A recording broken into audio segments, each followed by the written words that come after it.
Սահմանադրական դատարանում այսօր շարունակվել է 7 քաղաքական ուժերի դիմումների քննությունը կապված խորհրդարանական ընտրությունների արդյունքների վիճարկման հետ։ Առաջին դատական նիստի ընթացքում իրենց դիմումները ներկայացրել են 7 քաղաքական ուժերից 6-ը՝ Ուժեղ Հայաստան և Հայաստան դաշինքները, ինչպես նաև Միասնության թևեր, Դեմոկրատիա օրենք առկապահություն, Հանուն Հանրապետության և Նոր ուժ կուսակցությունները։ Նրանք Սահմանադրական դատարանից պահանջում են անվավեր ճանաչել ընտրությունների արդյունքները։ Գործով որպես երրորդ կողմ ներգրաված է Քաղաքացիական պայմանագիր կուսակցությունը։ Այսօրվա դատական նիստը մեկնարկել է Բարգավաճ Հայաստան կուսակցության ներկայացրած դիմումի քննությամբ։ Դատական նիստում որպես պատասխանատու կողմ հանդես է եկել Կենտրոնական ընտրական հանձնաժողովը, իսկ հարակից դիրքորոշումներում մասնակցել է նաև Դատախազության, Ներքին գործերի նախարարության և Հակակոռուպցիոն կոմիտեի ներկայացուցիչները։ Կենտրոնական ընտրական հանձնաժողովը մերժել է ներկայացրած բոլոր 7 դիմումներն ամբողջությամբ, գտնելով, որ վիճարկվող որոշումը իրավաչափ է, կայացել է Հայաստանի Հանրապետության ընտրական օրենսգրքի պահանջների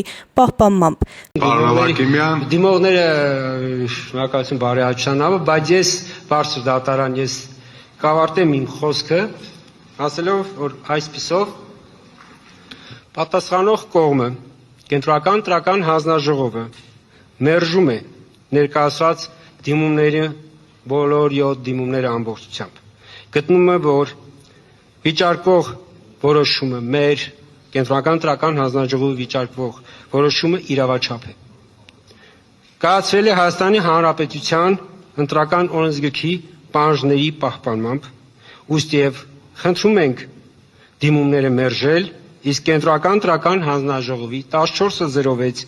2026 թվականի 259A որոշումը թողնել ուժի մեջ։ Շնորհակալություն։ Գայանե Հովհաննիսյան, Այսօր։